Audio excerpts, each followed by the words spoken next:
Hello, you're welcome to my channel. This is Yemi Omogboyega. I really appreciate you. I'm going to be talking about marriage again. This one will be part 7. Part 7 in the series. I want to really say thank you. Please remember to like this video, share it, press the notification button so that you can always be informed or whenever I upload a new video. I hope you've been having some good time with the previous ones that I did. Don't worry, there are a lot that the Lord Himself has implanted in me to release to you. So just follow and endeavor to share them. Press the like button, share it, do subscribe. The subscription is very vital. God bless you. Now we're in part 7. In the previous parts, particularly part 6, I did mention 3 major factors that will help your marriage right from when you are even dating, to your courtship, to your dating, from your friendship, dating, courtship, and wedding, and then running the marriage to make it a good success. I did say that you need God. I've explained that. And I said also that you need money. Money is very vital. For bachelors and spinsters, let me say this. Part of what I discussed at the very preliminary stages is that if you are a man who intends to marry, and no matter how old you are, you have no business going into marriage unless you have the money. Am I saying you should be very rich before you go into marriage or stinkingly rich? No. At least you must have the propensity, what it takes to make money. It means that your future is, there is hope for you financially in the future.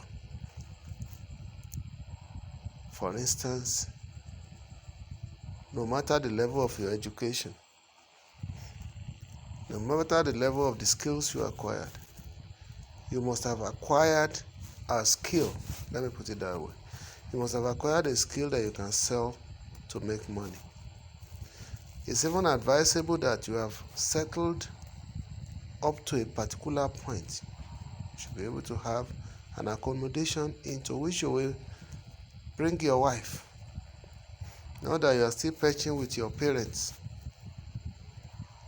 You must have a good job that will give you, let me just even summarize it. You should be able to fund your wedding by yourself, not depending upon anybody.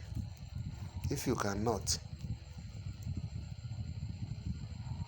you have no business going into marriage, because it is going to be turbulent from the very day one. Did you not hear what the Bible says about money? It says, money answereth all things.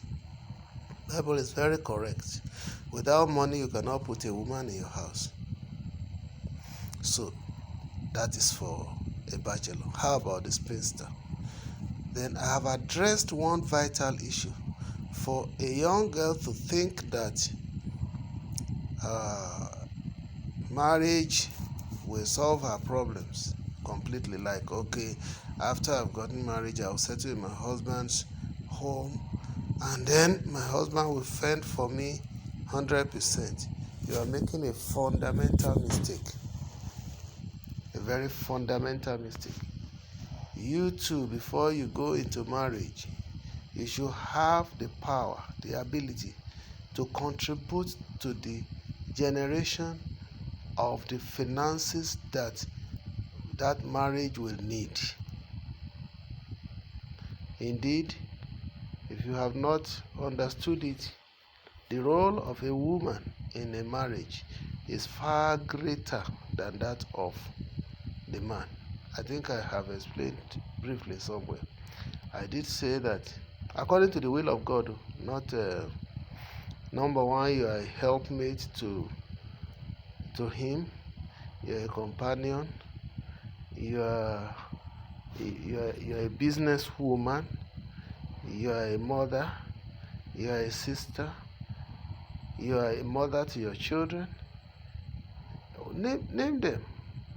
Domestic roles are there, making sure everything in the house is perfectly okay. If you have not understood all these things, please, it's better you go back to the Bible, because I don't know any other book to recommend to you. Foundation, the foundation of marriage is laid in the Bible. Go into Proverbs chapter 31, verse 11 to 31. I've said it. This is a verse that a serious-minded spinster will have around her always, studying and meditating upon. You are supposed to be a good money bringer, money spinner, not just spender. So don't expect that your husband will shoulder your responsibilities 100%. Yes, it behoves on the man. The Bible says, a man who fails to provide for his own home, especially for his relatives, is worse than an infidel. Yes, it is the primary role of the man to provide for his home. And by what is meant by his home is himself, his wife, his children, his extended members of family, even his community, even his nation, and so on and so forth. It depends on how well you are financially. May you be well, thoroughly well.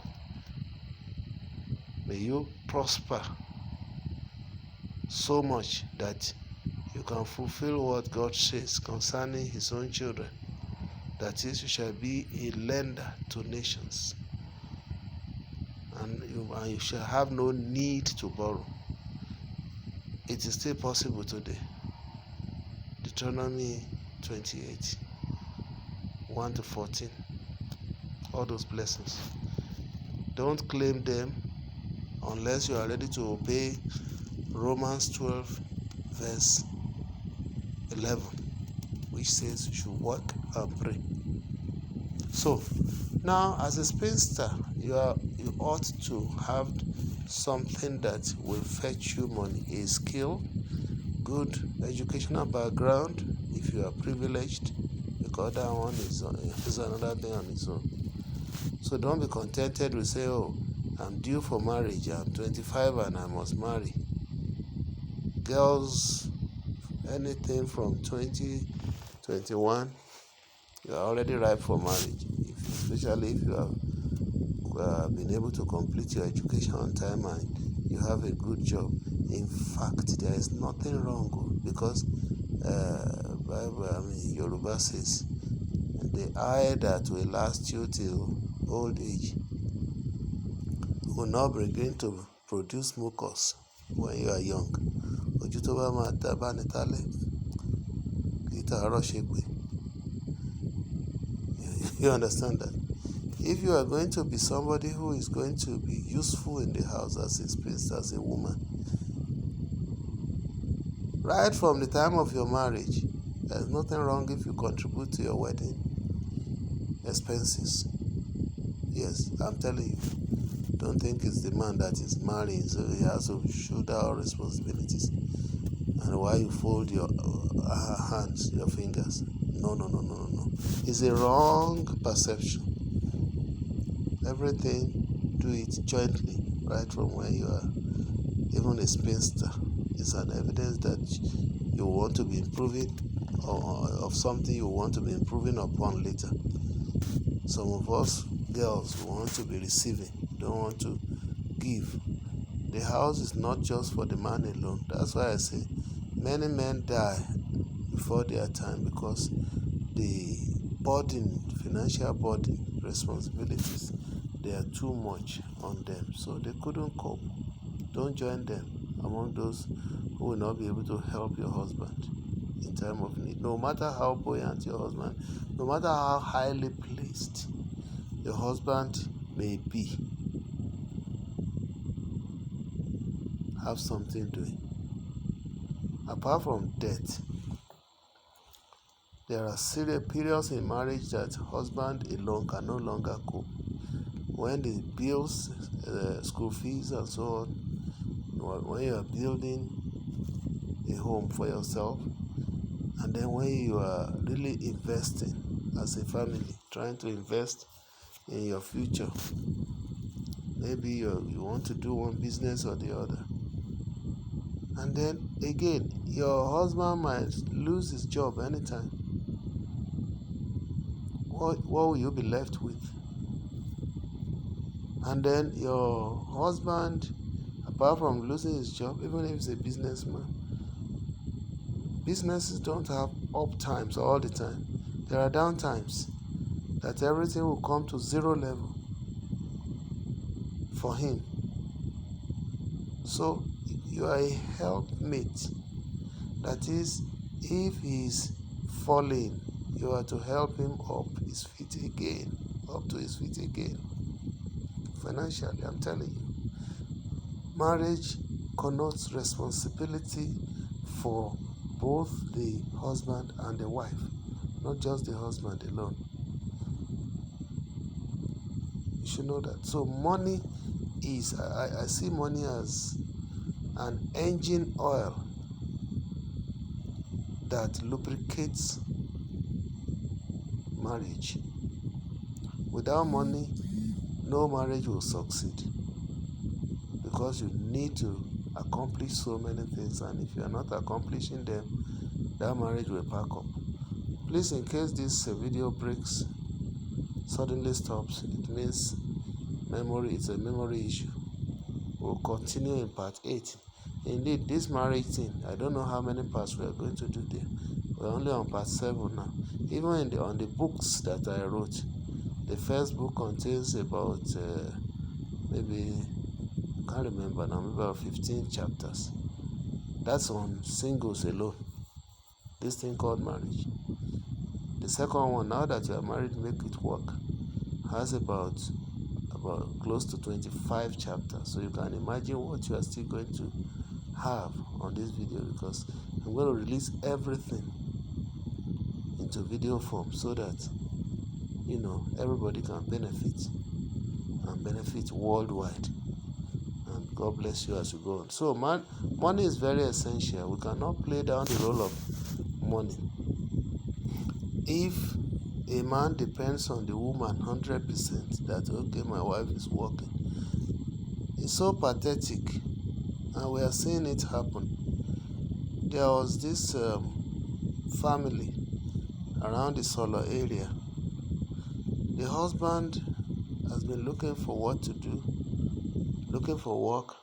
There had been no way, but the girl was working in the bank. She was the one paying the house rent and everything, responsible for the upkeep of the home. But at a stage, unfortunately, the man got pissed off. One night, he decided to kill his wife. We don't know what happened. It might be that because he was not that he was mentally sick, but lack of money can make a man to do and undo, or can make a man to do evil. That's why those of you who are still the supporters of your husbands in times of challenges should please do well to be very careful. Please mind your utterances, because it's a volatile period. Until a man comes back to himself, is not himself and can misbehave. Your husband can suddenly go alcoholic. He can suddenly turn around to be pursuing some other women, maybe thinking that they have money or they can support him. It's not only women that runs after wealthy men.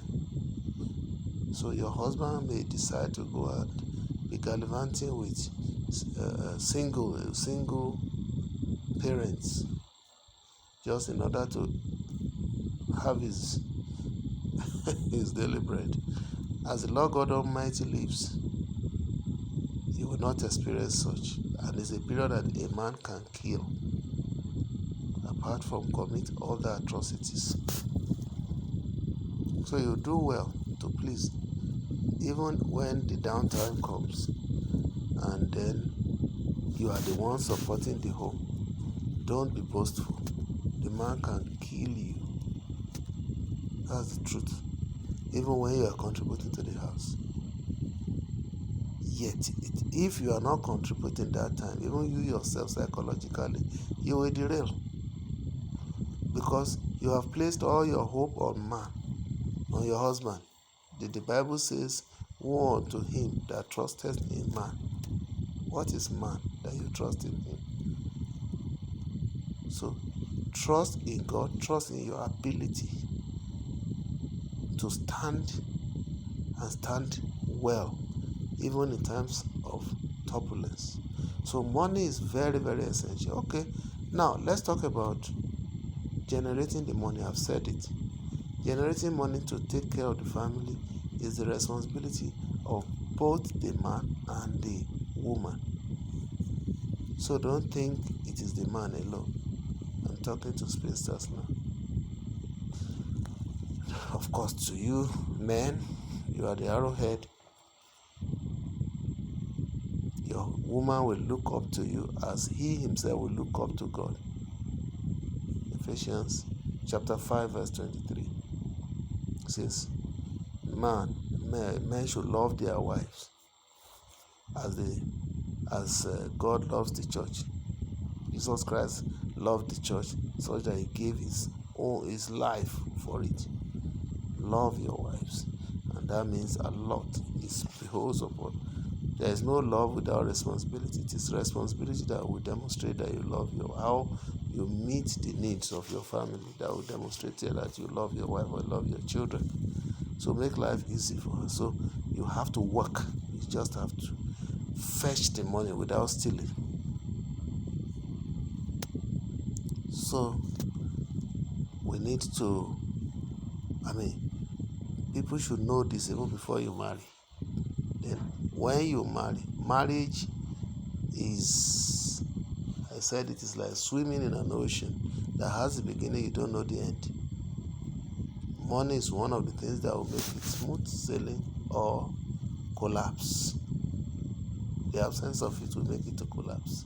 So you need abundance of money. Create wealth together.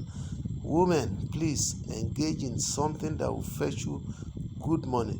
Did the Bible not say in Proverbs 31:11-31? One of the things that I noticed there says she orders her merchandise from abroad.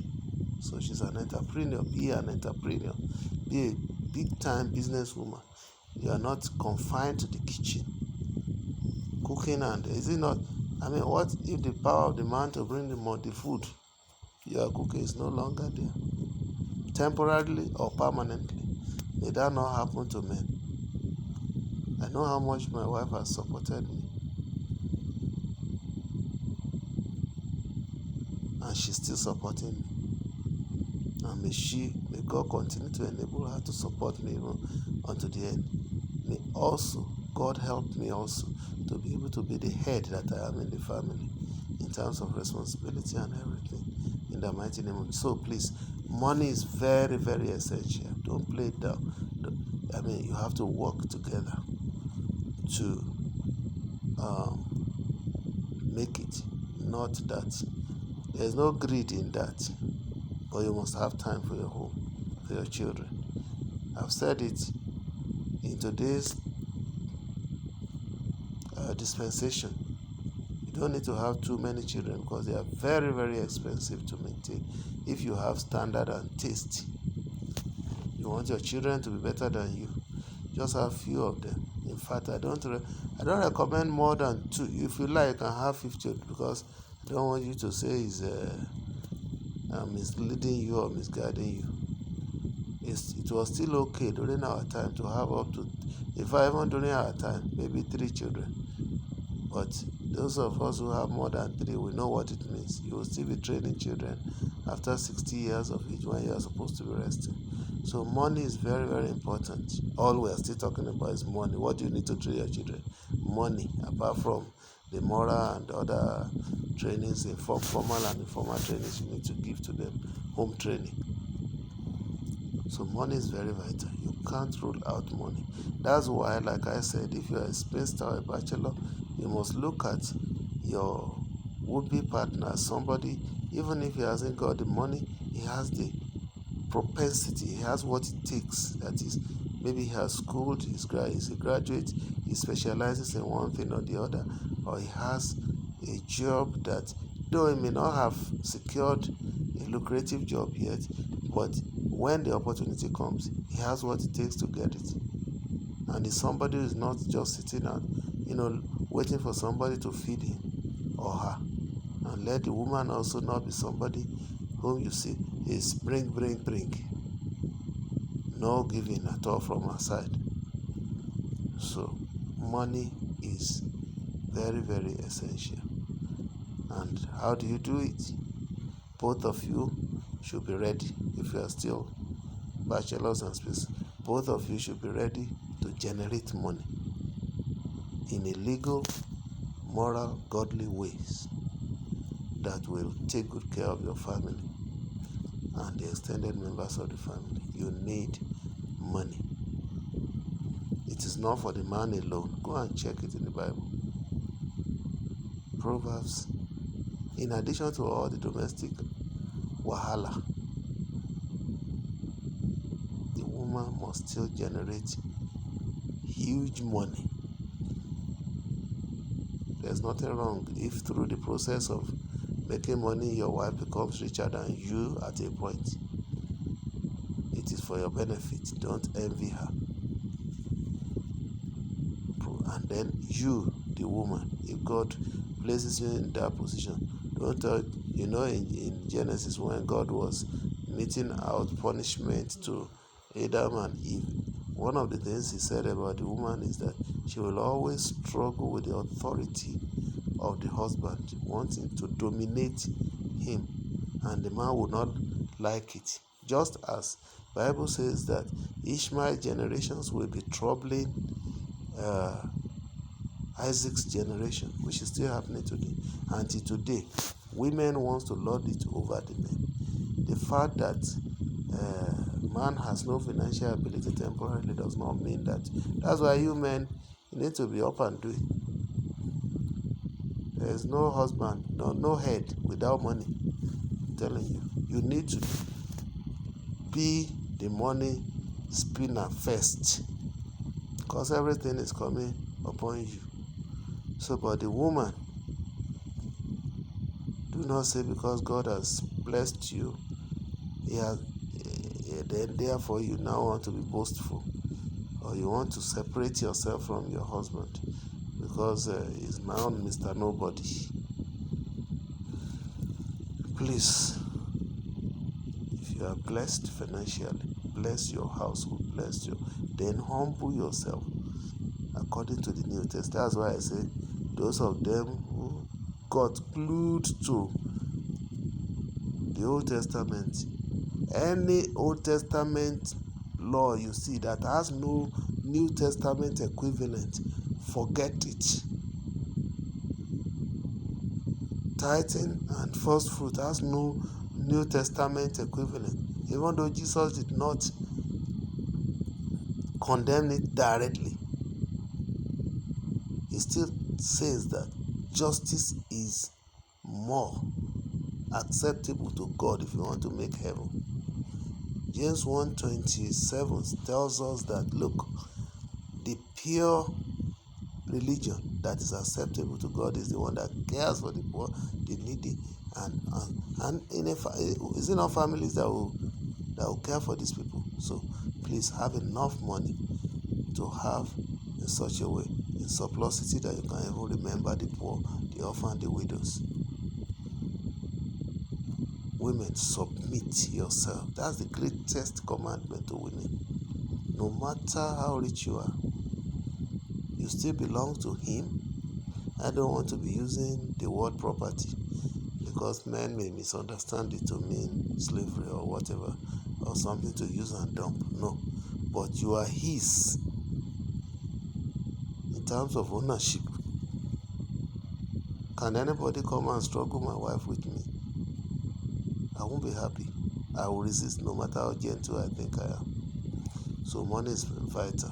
Let your wife be working, and not only working, let her be very busy. In fact, that will keep her away from all these domestic misbehaviors. If your wife is staying at home, it is then she will see somebody around and they start having ungodly relationship. So God bless you. Let me stop here because like I said, I want to make it as short as possible. I believe you can realize now that money is very essential in your family, and it is the both of you, husband and wife, that should make the money together and then spend it together. The spending part of it, of course, there's nothing one should do that the other should not know about. Those of you women who think because God has given you little money, you go and build house and hide, say, okay, I will return here in case my husband misbehaves. That is a faithless woman. And that's a woman that does not fear God and does not remember that there is nothing she becomes except the Lord makes her to be. You are supposed to use your money judiciously in such a way that it will benefit both your husband and your. I see a point that some of you will say men are pro-polygamy and so on and so forth. If you are standing upright yourself, even if the man gets out of your life, the worst case scenario, you will still be able to stand upright. That's why I say don't have too many children. If you have only two, you can still struggle to bring them up well. That is it. But men, don't think that where you are going is rosy. What is happening to you here will happen to you there. The best thing is to stand with God and let God help you to make this one that you have as a marriage a huge success. God bless you. I'll see you in part 8. And then we'll be talking about people. People include everybody, including you. You need yourself in a relationship that will succeed. God bless you. Well, I've been recording these things. I've not even released my information. Please, you can always reach me on 080-344-65225. 080-344-65225. Remember to like, remember to share, remember to press the notification button. Above all, remember to subscribe. I hope you are being blessed. God bless you.